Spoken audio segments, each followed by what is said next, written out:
This is tutorial number 15, and it covers how to use the Profile Sketch feature within Catia v5.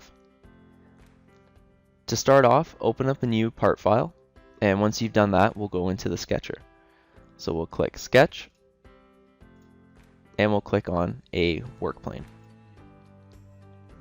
So in this tutorial, we're going to be covering the Profile Sketch feature. Now I'm going to show you how it works. So you click on it, and from a point, you start, and you're able to create a profile from it. And you're able to keep going around and around until you reach the starting point. Or, I'll show you another one. You can keep going, and if you press the escape button, then it gets rid of the profile and leaves you with what you just had, so you don't have to close it.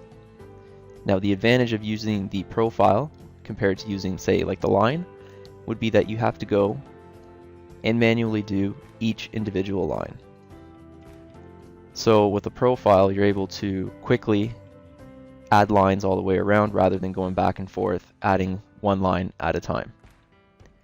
Now the sketch profile, it also allows you to put in circles. So we put these lines in. Now hold and drag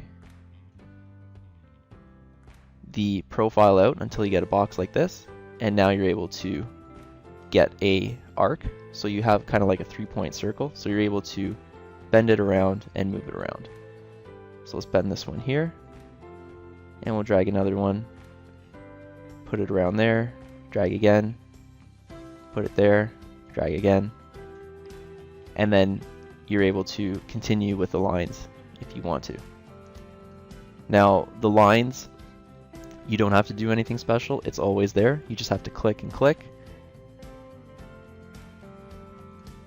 With the circles, after you've clicked and finished one, you have to drag out and make this box. Then you're going to have the circle to play around and do what you want. So with the sketch profile, you're able to create a profile of the sketch you want quickly and easily rather than going back and forth, piecing each line or curve one by one. So this concludes our tutorial on how to use the Profile Sketch feature within Catia v5.